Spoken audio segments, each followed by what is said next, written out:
Hello मेरे प्यारे बच्चों, स्वागत है आप सबका अपना प्यारा से YouTube channel Kundan 10th class में।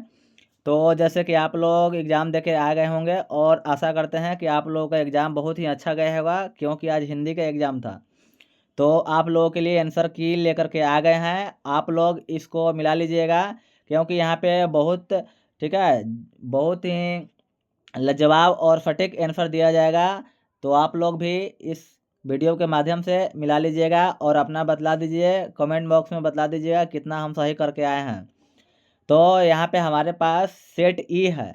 आप लोग के पास जो भी सेट होगा उस सेट के माध्यम से आप क्वेश्चन खोज करके और इसका आंसर मिला लीजिएगा। तो हम चलते हैं बिना देर किए हुए अपना क्वेश्चन की ओर। तो चलिए यहाँ पे फर्स्ट क्वेश्चन के ओर आ गए हैं। पहला नंबर क्वेश्चन कह रहा है, जो कि बहुत ही सिंपल और आसान क्वेश्चन था। कुछ कुछ ऐसा क्वेश्चन था कि थोड़ा बहुत इधर उधर किया हुआ था, मगर जितना भी पढ़ाया हुआ क्वेश्चन था सारा का सारा आया हुआ है। तो देखिए पहला नंबर क्वेश्चन कहा जा रहा है। पहला नंबर क्वेश्चन यहाँ पे दिया गया है आप लोगों के सामने स्क्रीन पर। पहला नंबर क्वेश्चन कि सुमित्रा नंदन पंत ने भारत माता का कैसा चित्र प्रस्तुत किया है, जो कि हम कल शाम का 7 बजे क्लास जो था यहाँ से बतलाया गया था। यथार्थ यानी कि यथातथ, ऑप्शन नंबर सी हो जाएगा इसका सही जवाब। जिनका भी सी होगा बिल्कुल सही हो जाएगा। चलिए नेक्स्ट नंबर क्वेश्चन है। दूसरा नंबर क्वेश्चन आप लोग के सामने स्क्रीन पर। कवि बद्री नारायण चौधरी प्रेमघन के अनुसार किस वृत्ति का विकास चारों ओर हुआ है? तो यहाँ पे ऑप्शन नंबर ए हो जाएगा बिल्कुल सही, दास वृत्ति का। चलिए नेक्स्ट नंबर क्वेश्चन है। कवि घनानंद के अनुसार प्रेम का सिद्धांत क्या है? तो प्रेम का सिद्धांत है छल और कपट। ठीक है, कपट। जो भी आजकल का जो प्रेम है वो क्या है, छल कपट किया जाता है। तो यहाँ पे ऑप्शन नंबर घनानंद के द्वारा कहा गया है, ऑप्शन नंबर बी बिल्कुल सही हो जाएगा। चलिए अगला नंबर क्वेश्चन है। कबीर खान ने पठित पाठ में राधा कृष्ण के प्रेममय युगल रूप का वर्णन किया है। तो यहाँ पे हो जाएगा ऑप्शन नंबर 4 का ऑप्शन नंबर बी हो जाएगा, दोहा और चौपाई के माध्यम से यहाँ पे किया गया है। ऑप्शन नंबर बी सही जवाब हो जाएगा। चलिए नेक्स्ट नंबर है। 5 नंबर क्वेश्चन आप लोगों के सामने स्क्रीन पर। हरक सोकते रहे निहारो नाही मान अपमाना, यहाँ पर दे दिया है एक पंक्ति उठा करके, और यहाँ पे पूछा जा रहा है किस कविता से उद्धृत है, किस कविता से लिया गया है। तो यहाँ पे 5 का ऑप्शन नंबर सी हो जाएगा। 5 का ऑप्शन नंबर सी सही हो जाएगा। चलिए नेक्स्ट नंबर है। अगला नंबर क्वेश्चन है कि महात्मा गांधी का सबसे बड़ा हथियार था, जो कि सब पढ़ाया हुआ में से आया है। ठीक है, यहाँ पे गांधी जी के सबसे बड़ा हथियार था अहिंसा और सत्याग्रह। ठीक है, ऑप्शन नंबर बिल्कुल सही हो जाएगा। जिनका भी बी होगा उनका सही जवाब हो जाएगा। चलिए नेक्स्ट नंबर है। 7 नंबर क्वेश्चन कह रहा है कि चलिए यहाँ पे दिया गया है ठीक है, क्वेश्चन नंबर 7 में कि नौबत खाने में इबादत शीर्षक पाठ के अनुसार काशी किसके स्वर पर जगती है? तो यहाँ पे बिस्मिल्लाह खां जैसा महान शहनाई वादक संगीतों के स्वर पर। ठीक है, यहाँ पे हो जाएगा ऑप्शन नंबर बी, संगीतों के स्वर पर। ठीक, ऑप्शन नंबर बी बिल्कुल सही जवाब हो जाएगा।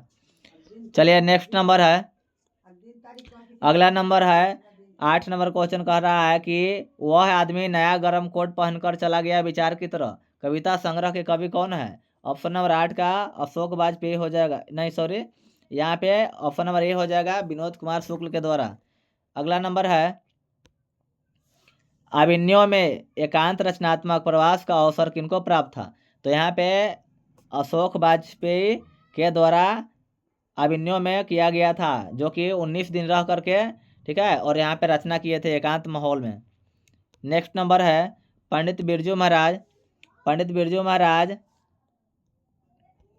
पंडित बिरजू महाराज का जन्म कहाँ हुआ था? तो इनका जन्म लखनऊ में हुआ था। ऑप्शन नंबर सी हो जाएगा। चलिए अगला नंबर क्वेश्चन है।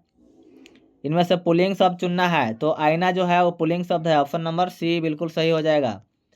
अगला नंबर क्वेश्चन है निम्नलिखित में कौन सा स्त्रीलिंग है? तो यहाँ पे स्त्रीलिंग जो है ऑप्शन नंबर बी चेष्टा हो जाएगा। ऑप्शन नंबर बी सही जवाब। तो आशा करते हैं कि बहुत ही अच्छा आप लोगों का एग्जाम गया होगा और 50 में 50 आप लोग, ठीक है, 50 में 50 ऑब्जेक्टिव लगा करके आए होंगे। ये आशा नहीं, पूर्ण विश्वास है। चलिए नेक्स्ट नंबर, अंकित मेला घूमने गया था, यह वाक्य किस काल का उदाहरण है? तो यहाँ पे हो जाएगा ऑप्शन नंबर बी, भूतकाल, जो कि बीत गया है। अगला नंबर क्वेश्चन है, घोड़ा तेज बहुत तेज दौड़ता है, इस वाक्य में प्रविशेषण चुनना है। तो देखिए यहाँ पे विशेषण की विशेषता बतलाने वालों को प्रविशेषण कहा जाता है। तो घोड़ा तेज दौड़ता है ये विशेषण हो गया, और विशेषण की विशेषता बतलाता है कि वह बहुत तेज दौड़ता है। तो यहाँ पे बहुत जो हो जाएगा वो क्या हो जाएगा? प्रविशेषण हो जाएगा। चलिए नेक्स्ट नंबर है, सोहन तैयार होकर विद्यालय गया, इस वाक्य में क्रिया का उदाहरण है। तो सोहन तैयार हुआ और उसके बाद विद्यालय गया, तो यह पूर्वकालिक क्रिया का उदाहरण है। ऑप्शन नंबर ए हो जाएगा सही जवाब। नेक्स्ट नंबर है, कक्षा में सब छात्र उपस्थित हैं, इस वाक्य में विशेषण का उदाहरण बतलाना है। तो ऑप्शन नंबर बी हो जाएगा, अनिश्चयवाचक सर्वनाम, यानी कि सब छात्र मतलब कि पता नहीं है कि कितने हैं। तो ऑप्शन नंबर बी बिल्कुल सही हो जाएगा। अगला नंबर है, अमरजीत शहरी लड़का है, इस वाक्य में किस विशेषण का उदाहरण है? शहरी लड़का है, तो यहाँ पे गुणवाचक हो जाएगा। ऑप्शन नंबर ए सही जवाब। अगला नंबर है, अंकिता अपने आप जा रही है, तो अपने आप के मतलब होता है निज, ठीक है, यहाँ पे अपने आप की बात किया जा रहा है तो हो जाएगा निजवाचक, निजवाचक सर्वनाम। ऑप्शन नंबर सी बिल्कुल सही हो जाएगा। चलिए नेक्स्ट नंबर है, मेरे लिए 19 नंबर है, मेरे लिए यह घर अनजान नहीं है, इस वाक्य में यह जो है किस सर्वनाम का उदाहरण है? तो यहाँ पे यह जो है यह आपका निश्चयवाचक सर्वनाम है। ऑप्शन नंबर ए हो जाएगा। अगला नंबर है, निम्नलिखित में से तत्सम शब्द चुनना है। तत्सम शब्द उसी को कहते हैं जो हिंदी में ठीक है, मतलब हिंदी में ज्यों का त्यों प्रयोग होता है। तो यहाँ पे ऑप्शन नंबर सी हो जाएगा, सूर्य, सूर्य का सूरज होता है। तो ऑप्शन नंबर सी बिल्कुल सही हो जाएगा। चलिए नेक्स्ट नंबर है, निम्नलिखित में, ठीक है, यन संधि का उदाहरण। तो यन संधि का उदाहरण हो जाएगा यद्यपि, जहाँ पे य, व, र और ल में आधा, ठीक है, आधा वर्ण आता है, तो वहाँ पे यन संधि कहा जाता है। यहाँ पे देखिए आप लोग, सदैव जो है ये दीर्घ संधि को वृद्धि संधि का उदाहरण है। यहाँ पे हो जाएगा महेंद्र जो है गुण संधि का उदाहरण है, भोजनालय जो है, ठीक है, दीर्घ संधि का उदाहरण है। तो ऑप्शन नंबर यहाँ पे सी हो जाएगा बिल्कुल। अगला नंबर क्वेश्चन है, इनमें से व्यंजन संधि का उदाहरण चुनना है। पितृन, चंद्रोदय, अहंकार और महाऔषधि। तो यहाँ पे हो जाएगा अहंकार, अहंकार हो जाएगा बिल्कुल सही, जिसका संधि विच्छेद होता है अहम जोड़कार, अहम जोड़कार, ठीक है। तो जहाँ पे ये प्लस के इस पार अगर हलंत लगा हुआ रहता है वो व्यंजन संधि का उदाहरण होता है। चलिए नेक्स्ट नंबर, अगला नंबर कहा जा रहा है कि निम्नलिखित में कौन विसर्ग संधि का उदाहरण है? विसर्ग संधि, जहाँ पे विसर्ग लगा हुआ हो। तो ऑप्शन नंबर ए हो जाएगा, जो कि बनता है निह जोड़ चल, ठीक है। तो ऑप्शन नंबर ए बिल्कुल सही जवाब हो जाएगा। 24 नंबर क्वेश्चन है आप लोगों के सामने, जब एक व्यंजन अपने समान अन्य व्यंजन से मिलता है तो उसे क्या कहते हैं? तो उसे, ठीक है, यहाँ पे ऑप्शन नंबर बी हो जाएगा, द्वित्व उसको बोला जाता है। ऑप्शन नंबर बी हो जाएगा। अगला नंबर है, लेने के देने पर न मुहावरे का अर्थ है, तो लाभ के बदले हानि। ऑप्शन नंबर सी हो जाएगा सही जवाब। अगला है, सिर से पैर तक, ये बार बार हम आप लोगों को बतलाते थे, सिर से पैर तक जिसको कहा जाता है आपाद मस्तक। ऑप्शन नंबर डी हो जाएगा सही। अगला नंबर है, इनमें से शुद्ध वाक्य को चुनना है। मुझे प्यास लगा है, पाकिस्तान का हार हो गया, लाश जल गई, सुबह हो गया। तो यहाँ पे, ठीक है, ऑप्शन नंबर बी हो जाएगा। आप लोग मिला लीजिएगा थोड़ा सा, ठीक है। अगला नंबर है, आरंभ का विलोम, आरंभ का मतलब होता है शुरू करना, तो ऑप्शन नंबर डी हो जाएगा अंत्य। नेक्स्ट नंबर है 29 नंबर, उत्तम का विलोम क्या होता है? तो उत्तम का अधम होता है। ऑप्शन नंबर बी इसका सही जवाब हो जाएगा। चलिए अगला नंबर क्वेश्चन है, पंडित का विलोम क्या होता है? तो पंडित का मूर्ख हो जाएगा। ऑप्शन नंबर ए सही हो जाएगा। 31 नंबर है, हिंदी साहित्य की भूमिका किसकी है? तो हिंदी साहित्य की भूमिका जो है वहाँ पे हजारी प्रसाद द्विवेदी हो जाएंगे। ऑप्शन नंबर ए सही जवाब हो जाएगा। नेक्स्ट नंबर है 32 नंबर, अपरिहार्य शब्द का अर्थ क्या होता है? तो यहाँ पे थोड़ा सा ठीक है क्वेश्चन कुछ था मगर उतना भी नहीं था। 32 नंबर का ऑप्शन नंबर बी हो जाएगा। ठीक है, जिसे छोड़ा ना जा सके, अनिवार्य जिसको बोलते हैं। अगला नंबर, सहजात वृत्ति का अर्थ क्या होता है? सहजात वृत्ति का अर्थ होता है ये जन्म के साथ पैदा होने वाली वृत्ति को, ठीक है, सहजात वृत्ति कहते हैं या स्वाभाविक जिसको बोलते हैं। यहाँ पे शब्दार्थ में से कुछ क्वेश्चन दे दिए गए थे। चलिए अगला नंबर क्वेश्चन है 34 नंबर कि आद्य लेख का अर्थ क्या होता है? आद्य लेख का अर्थ क्या होता है? तो अंत, प्राचीन, आरंभिक लेख। ऑप्शन नंबर ए हो जाएगा। चलिए नेक्स्ट नंबर है उर्वशी के रचनाकार कौन है? तो रामधारी सिंह दिनकर, बार बार ही पढ़ाते आ रहे थे हम। अगला नंबर 36 नंबर है सारस, सारस पक्षी को और किस नाम से जाना जाता है? तो यहाँ पे देखिए ये क्वेश्चन जो है, ठीक है, यहाँ पे दे दिया गया है सारस पक्षी को किस नाम से जानता है? तो हो जाएगा क्रॉन्च पक्षी। ऑप्शन नंबर सी हो जाएगा। अगला है लौटकर आऊँगा फिर, शीर्षक पाठ के रचनाकार कौन है? तो जीवन रहेंगे, जीवन रहेगा तब लौट कर के आएंगे। तो ऑप्शन नंबर यहाँ पे क्या हो जाएगा? ऑप्शन नंबर ए हो जाएगा। नेक्स्ट नंबर है शिक्षा और संस्कृति के लेखक कौन है? महात्मा गांधी है। सिंपल सी बात, इस सबसे एकदम आसान लॉलीपॉप क्वेश्चन दिया गया था। अगला नंबर है बहादुर शीर्षक की कौन सी विधा है? कहानी है। ऑप्शन नंबर ए हो जाएगा। अगला नंबर है भारत माता शीर्षक पाठ के रचनाकार कौन है? तो भारत माता के कौन है? तो सुमित्रा नंदन पंत हो जाएगा। ऑप्शन नंबर बी हो जाएगा। अगला नंबर क्वेश्चन है देशज सब चुनना है, तो देशज खिचड़ी हो जाएगा। ऑप्शन नंबर ए। नेक्स्ट नंबर है मेरे अध्यापक बहुत भले हैं, इस वाक्य में, ठीक है, बहुत भले किस पदबंध का उदाहरण है? तो विशेषण बतलाया जा रहा है, ठीक है, कि हमारे जो अध्यापक हैं वो क्या है? बहुत अच्छे हैं, भले हैं। चलिए नेक्स्ट नंबर की ओर बढ़ते हैं।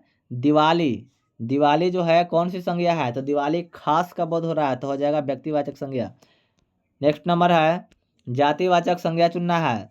चांदनी चौक किसी जगह का नाम बतला दे रहा है। लड़कपन भाववाचक हो जाएगा। रूसी, तो रूसी हो जाएगा जाति व्यक्तिवाचक संज्ञा। यहाँ पे प्रोफेसर हो जाएगा।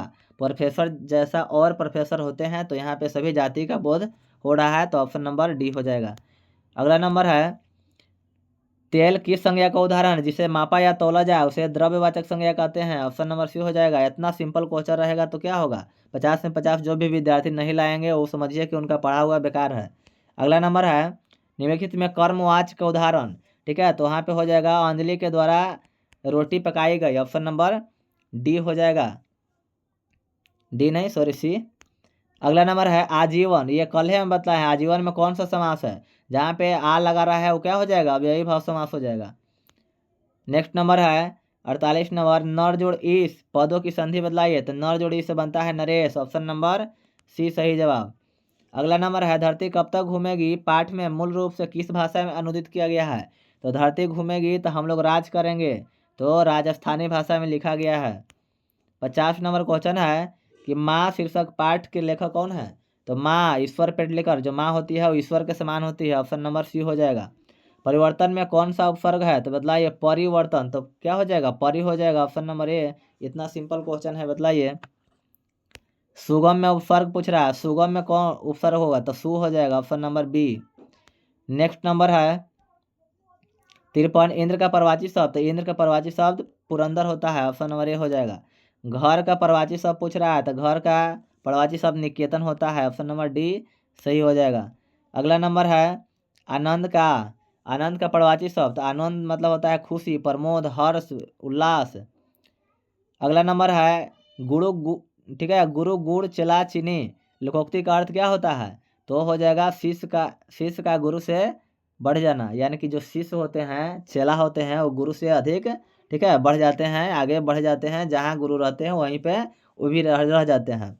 कहा जाता है कि शिक्षक और सड़क दोनों एक जैसे होते हैं, ठीक है, जहाँ होते हैं वो अपना ही खुद रह जाते हैं और उनको जाने वालों को पहुँचा देते हैं अपने मंजिल की ओर। चलिए अगला नंबर क्वेश्चन है 57 नंबर बसंत आया और बाग में फूल खिल गए, इस वाक्य में किस वाक्य का उदाहरण है? तो यहाँ पे 57 नंबर का हो जाएगा। ऑप्शन नंबर डी संयुक्त वाक्य का उदाहरण है। नेक्स्ट नंबर है 58 नंबर शुभम गोपाल को दूध दे रहा है, किस कारक का उदाहरण है? तो ऑप्शन नंबर क्या हो जाएगा, ऑप्शन नंबर यहाँ पे बी हो जाएगा, संप्रदान को के लिए। नेक्स्ट नंबर है माँ ने बच्चे को सुलाया, किस कारक का उदाहरण है, तो ऑप्शन नंबर 59 का सी हो जाएगा, कर्म कारक। नेक्स्ट नंबर है बुढ़िया का बहुवचन, तो बुढ़िया का हो जाएगा बुढ़िया, चंद्रकार लग जाएगा। नेक्स्ट नंबर है परंपरा का मूल्यांकन शीर्षक पाठ के अनुसार साहित्य के निर्माण में किसकी भूमिका निर्णायक है, तो 61 नंबर का ऑप्शन नंबर ए हो जाएगा, शक्तिशाली मनुष्यों की भूमिका है। अगला नंबर 62 है। 62 नंबर आपके सामने है स्क्रीन पर। लेखक अमरकांत का जन्म कहाँ हुआ था, तो बलिया उत्तर प्रदेश में इनका जन्म हुआ था, ऑप्शन नंबर ए सही हो जाएगा। अगला नंबर है नागरी लिपि शीर्षक पाठ कहाँ से ली गई है, तो यहाँ पे भारतीय लिपियों की कहानी से ली गई है, ऑप्शन नंबर डी बिल्कुल सही हो जाएगा। चलिए नेक्स्ट नंबर है नाखून क्यों बढ़ते हैं शीर्षक पाठ के अनुसार मनुष्य के द्वारा नाखून काटने की जो प्रवृत्ति है वह किसकी निशानी है, तो पफता की निशानी है, ऑप्शन नंबर ए सही जवाब हो जाएगा। बहुत ही सरल क्वेश्चन था, आप लोग ठीक है लगा दिए होंगे, बहुत अच्छा। आगे संस्कृत, ग्रीक और लैटिन भाषाओं में समानता से मैक्स मुलर को किसको अवगत कराया है, तो यहाँ पे 65 का जो हो जाएगा वो सर विलियम जोन्स को कराया गया है। 66 नंबर है नलिन बिरजू शर्मा जी के माता का नाम पूछा जा रहा है, तो ऑप्शन नंबर सी हो जाएगा, रत्नावती शर्मा। नेक्स्ट नंबर है भीमराव अम्बेडकर ने किसको भारत में बेरोजगारी का एक प्रमुख और प्रत्यक्ष कारण माना है, तो जाति प्रथा को, ऑप्शन नंबर बी करेक्ट हो जाएगा। अगला नंबर है सोफर किसको कहते हैं, देखिए यहाँ पे 20 के दांत में दे दिया, सोफर का मतलब ड्राइवर होता है, ऑप्शन नंबर सी सही जवाब हो जाएगा। भीमराव अम्बेडकर का निधन कब हुआ था, तो 1956 में हुआ था, ऑप्शन नंबर बी हो जाएगा। अगला है बांग्ला भाषा में खोखा को क्या कहते हैं, तो खोखा मतलब होता है बच्चा और खोखी मतलब बच्ची होता है, तो ऑप्शन नंबर ए हो जाएगा इसका सही जवाब। नेक्स्ट नंबर है दही वाली मंगामा शीर्षक पाठ का अनुवादक कौन है, तो B R Narayan, option number A हो जाएगा सही। अगला नंबर है माँ शीर्षक पाठ में मंगू की मौत को किस रूप से छुटकारा मानती थी, तो प्राकृतिक रूप में, ऑप्शन नंबर ए हो जाएगा। अगला नंबर क्वेश्चन है 73। नगर शीर्षक पाठ में वल्लीमाल अपनी लड़की पपाती के साथ मदुरई के अस्पताल के किस विभाग के बाहर बैठी प्रतीक्षा कर रही थी, तो यहाँ पे बहिरंग रोगी विभाग के, ऑप्शन नंबर बी हो जाएगा। अगला नंबर है द नोटबुक ऑफ माल्टे रोडियस ब्रिज उपन्यास के लेखक कौन है, तो आप लोगों को पता होगा ठीक है। 74 नंबर का ऑप्शन रेलन मारिया रिल्के हो जाएगा, ऑप्शन नंबर ए सही जवाब हो जाएगा। 75 नंबर है वनलता से नामक कृति को 1952 में श्रेष्ठ काव्य ग्रंथ का जो पुरस्कार है किसके द्वारा प्रदान किया गया था, तो यहाँ पे ऑप्शन नंबर क्या हो जाएगा, ऑप्शन नंबर सी हो जाएगा, ठीक है, निखिल बंग रविंद्र साहित्य सम्मेलन के द्वारा। अगला नंबर है कविताओं की चर्चित श्रृंखला कवि ने कहा से निम्नलिखित में कौन शीर्षक से ली गई है, तो ऑप्शन नंबर बी हो जाएगा, स्वदेशी। अगला नंबर है 77 नंबर निम्नलिखित में कौन शीर्षक कविता हमारी बेपरवाहियों के बाहर विपरीत परिस्थितियों से लगातार लड़ते हुए बढ़ने जाने वाले जीवन का चित्रण प्रस्तुत करता है, तो हमारी नींद की यह पंक्ति ठीक है दिया गया है। अगला नंबर क्वेश्चन है 78। निम्नलिखित में कौन सम्मान कवि कुंवर नारायण को प्राप्त है, तो यहाँ पे ऑप्शन नंबर डी हो जाएगा, सभी, इनमें से सभी प्राप्त है, व्यास सम्मान, लोहिया सम्मान, कबीर सम्मान, और इनमें से सभी हो जाएगा। चलिए नेक्स्ट नंबर है सच्चिदानंद हीरानंद वात्स्यायन अज्ञेय के द्वारा लिखित जो उपन्यास नहीं है, ठीक है, तो यहाँ पे ऑप्शन नंबर डी हो जाएगा, अरे यायावार याद रहेगा। तो चलिए मेरे प्यारे बच्चों, आप लोग बहुत ही अच्छा ठीक है किए होंगे, ये हमको आशा नहीं पूर्ण विश्वास है। जनतंत्र का जन्म शीर्षक पाठ में जब जनता कोपाकुल हो भ्रिकुटी चढ़ाती है तब क्या होता है, तो हो जाता है यहाँ पे भूडोल होता है और बवंडर उड़ जाते हैं, ऑप्शन नंबर डी सही हो जाएगा।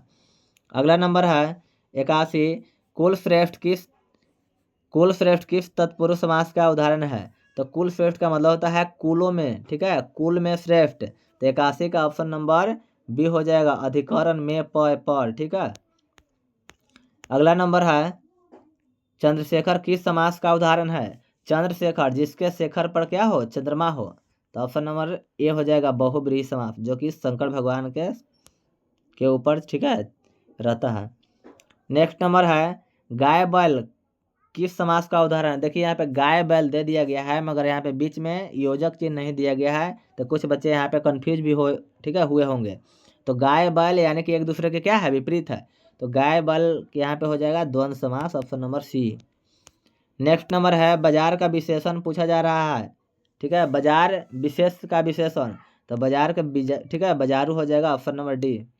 नेक्स्ट नंबर है 85 नगर विशेष का विशेषण, तो नगर का हो जाएगा यहाँ पे नागरिक, ऑप्शन नंबर डी इज बिल्कुल सही हो जाएगा।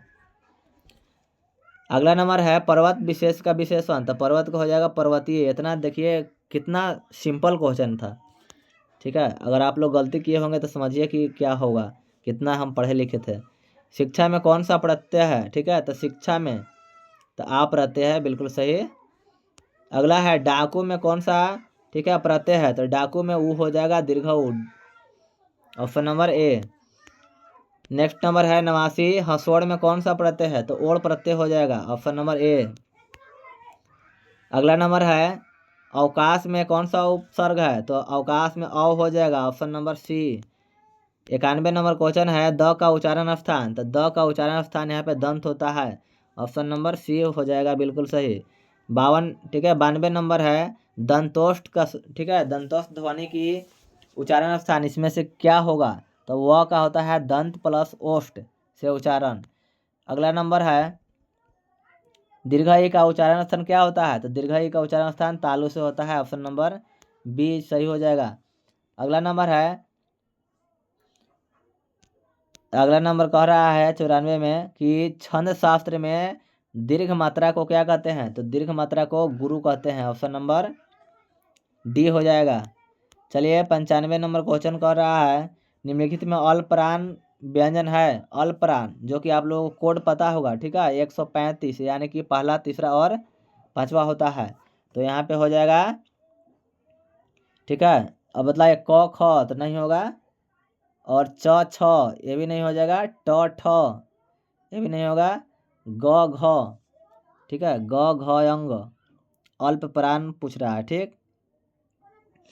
अल्प प्राण की संख्या कोड जो होता है 135 होता है, तो यहाँ पे क्या हो जाएगा, च हो जाएगा, ठीक है, च छ, तो च पहला में आता है, तो यहाँ पे ऑप्शन नंबर बी हो जाएगा।